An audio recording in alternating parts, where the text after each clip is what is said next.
Welcome to TV Africa News. Thank you so much for joining us and always being part of us. This is Africa Today. My name is Nahabe Kajura, but first are the headlines. ICC confirms conviction of Ugandan rebel chief Ongwen. Tunisian voters prepare for Saturday's polls as opposition opt for a boycott. Doctors, drugs, bandages lacking in remote Niger clinics. In a sports news today, award contenders Messi, Mbappe battling for Golden Boot, Golden Ball. Once again, thank you so much for joining us. Let's start with one of our top stories. The government of Uganda has denied claims by the opposition that it's behind the abduction of opposition supporters. This was revealed by Dr. Chris Baryomonsi, the Minister for ICT, as he addressed the media at Uganda Media Center in Kampala. We have the report. For several years, the National Unity Platform Party has blamed the government of Uganda under the leadership of President Yoweri Museveni of abducting its supporters, sparking off argumented reactions both within the country and abroad. Now addressing journalists at Uganda Media Center in Kampala, Dr. Chris Baryomonsi, the Minister for ICT, denied the allegation, saying the state does not abduct its own citizens. So the government cannot abduct its citizens. If the state has information that you have been involved in a crime, then the state, through its agencies, can arrest you. And the law is very elaborate. Once somebody is arrested, what happens to the person who is arrested? Baryomonsi says these are political moves by the opposition aimed at trashing the image of government abroad. So if at all there are people who are missing, let's not use it for politics, because a person disappearing is a very serious issue. Because we are here as a government, as a state, to protect all Ugandans, irrespective of your political persuasion, irrespective of your religion, of your gender. All Ugandans are under the care of the state. And therefore, to me, if a person is missing, it should be taken as a serious matter, which should be reported to police, and the police is obliged by law to carry out an investigation and find out what could have happened to this person. The minister called on individuals with missing persons to report to LC1s or police, saying the government will not be intimidated by anyone while executing its duties. There is a law on missing persons. If a person under your care or the person known to you misses, you are required to report to police, or at least the LC leader. For instance, if somebody lives in my house and for 2-3 days this person disappears and we cannot trace the person. Commenting on the demonstrations by the opposition against President Museveni in UK, Baryomonsi says that the president's visit is of benefit to all Ugandans, including those demonstrating. It should be noted that the opposition in Uganda, led by Robert Kyagulanyi Bobi Wine, has written to several organizations, including the United Nations, requesting them to stop funding the government of Uganda due to violation of human rights. Earlier this week, thousands of opposition supporters in the United Kingdom demonstrated against the visiting of President Yoweri Museveni on grounds that his government does not have respect for humanity. Away from that, the International Criminal Court on Thursday upheld the conviction for war crimes and crimes against humanity of Dominic Ongwen, a Ugandan child soldier who became top commander of the Lord's Resistance Army. Take a look at the story. The presiding judge, Luz Dale, said that the appeals chamber rejected all the grounds of appeal presented by the defense and anonymously confirms the decision on the guilt of Mr. Ongwen adding that the court would rule later on Thursday on the rebel leader's appeal against his 25-year prison sentence. Dominic Ongwen, abducted on his way to school at the age of 9 by the Lord's Resistance Army led by fugitive Joseph Kony, was convicted last year of murder, rape and sexual slavery in northern Uganda in the early 2000s. The ICC does not know the exact age of Dominic Ongwen, who appears to be in his 40s. He had appealed against his conviction and sentence at the ICC, based in The Hague, 6 years after his trial began. Ongwen's lawyers had argued earlier this year that his conviction and sentence should be quashed because he was himself a victim of the LRA as a child soldier. Africa Today takes a quick break. We shall come back with the international news.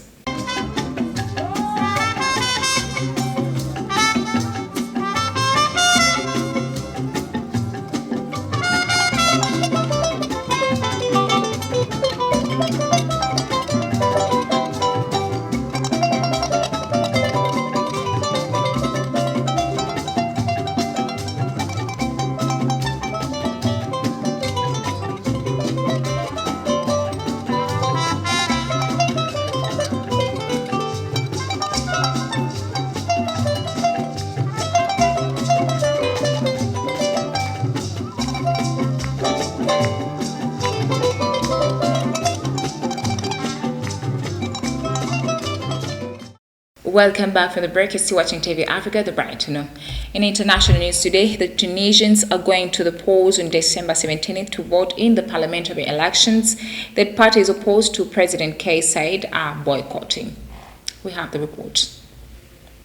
The country's parliament last convened in July 2021 and in March of this year was controversially dissolved by President Saied, who has granted himself sweeping powers. At the time, the president said the moves were necessary to save the country amid protracted political and economic crisis, and many Tunisians welcomed them, but critics feared the power grab jeopardizes Tunisia's young democracy. Saturday's polls will open at 700 GMT in most parts of Tunisia, with votes being cast until 1700 GMT. Under new rules, foreign media are forbidden to talk to candidates so as not to give any individual an undue advantage.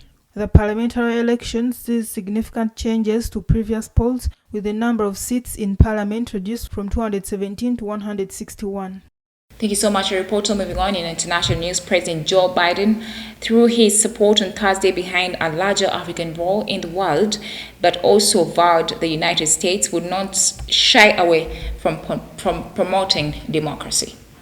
President Joe Biden told nearly 50 African leaders who have gathered in Washington for 3 days that the United States is all in on Africa. Biden said that Africa belongs to the table in every room. Global challenges that are being discussed and in every institution. Biden, who in September called for an African permanent seat on the UN Security Council, backed a permanent African Union role in the group of 20 economies and said he was planning a visit, the first by a US president since 2015, to sub-Saharan Africa.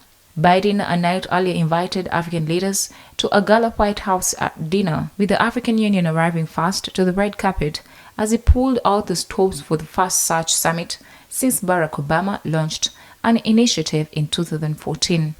Moving on in international news, the last French soldiers deployed in the Central African Republic left the capital Bangui on Thursday at midnight, according to reliable information. The last 47 French soldiers of the Logical Mission took off from Bangui Airport at around 15 past 12 p.m. aboard a C-130 cargo plane. Most of the 130 soldiers who made up the continent had left the Central African Republic in recent weeks, the French army said. The departure of French troops from the French colony comes almost 4 months after the exit of French troops from Mali at the end of the divorce consummated between Paris and the authorities Bamako, which has also chosen to use the services of Russian instructors to help secure the country. France, a former colonial power, deployed more than 1,000 soldiers to the Central African Republic in 2013 as part of the Operation Sangaris, with a green light from the UN to put to an end the intercommunity violence. Sangaris, which included up to 1,600 troops, lasted until 2016. General Francois Xavier Mabin, commander of French forces in Gabon, told the media that in 2021, when the presence of the private military company Wagner was increasingly intrusive in the country, France considered that the conditions were no longer made for them to continue working for the Central African Armed Forces. Thank you so much, reporter. Moving on 16th December 1972, a village in northern Mozambique virtually disappeared from the map. Wiriamo saw its inhabitants killed one by one at the hands of the Portuguese military, who invaded the territory during the colonial war. Take a look at the story. On the eve of the 50th anniversary of the massacre, only 4 survivors can tell the story in the first prison. According to Vinte Ganda, a survivor, he still remembers how he lost friends and neighbors, and yet the population remained silent when asked about their support for the Tuareg, the name given to the combatants of the Mozambique Liberation Front, the Frelimo, who is currently in power. The survivors acknowledged that their courage was essential to maintain the independence moment. Gusino carries in her body the testimony of that day.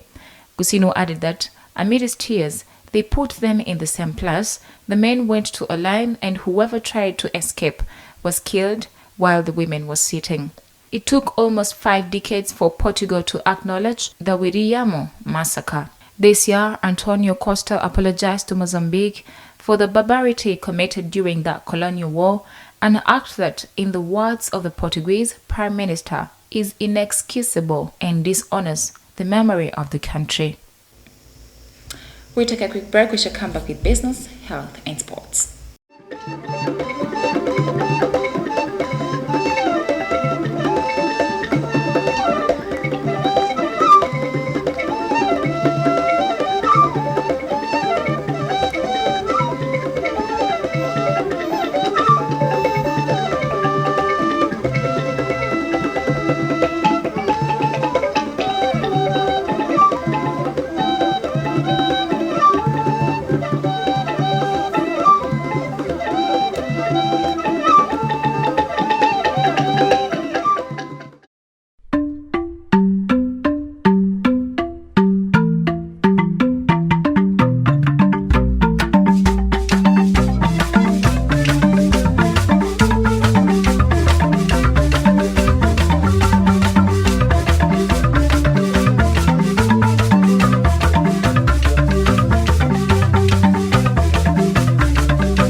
Welcome back for the break. You're still watching TV Africa, the right to know. Talking matters business in the 6 countries of the Economic Community of Central Africa, including Cameroon, Congo, Gabon, Chad, CAR, and Equatorial Guinea. The Bank of Central African States has put into circulation new banknotes from December 15th. On posters and banners announcing these new banknotes, the BESC emphasizes that these are more compact, more modern and better secured banknotes that it has put into circulation. According to Emmanuel Asafosho, BESC's Deputy National Director for Cameroon, for the production of these bills, BESC has used technology that puts it one step ahead of the counterfeiters. This new range comes after the 2002 range 20 years later. According to the Bank of Central African States, these new bills were put into circulation on December 15th in accordance with a decision taken on November 7th in Douala by the Ministerial Committee of the Central African Monetary Union. The BESC had stressed in a press release last November that despite the introduction of new banknotes of the 2020 range, the 2002 range of banknotes continues to be in force in the Economic Community of Central Africa. Bageri.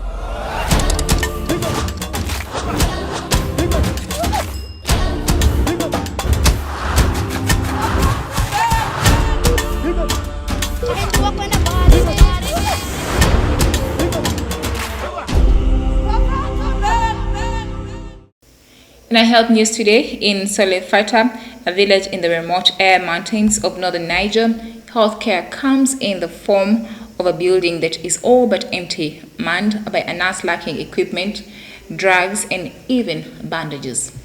Chimaden Tafa's clinic facility amounts to a 2-room concrete walled structure with a barbed wire enclosure to keep out camels and goats.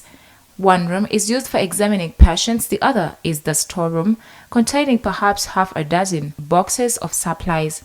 There is neither a refrigerator nor lights because there is no electricity. Tafa has to examine patients with the door open to let in sunlight. There is not even a scale on which to weigh patients. Niger, a huge former French colony in the heart of the arid Sahel, is the poorest country in the world, according to Human Development Index. According to Azori, who drives a 4-wheel drive ambulance, the roads are rough and can be washed out by downpours in the rainy season. Niger has a mere 0.35 doctors per 10,000 people, according to the World Health Organization. By comparison, the figure in Sweden is 70 doctors per 10,000.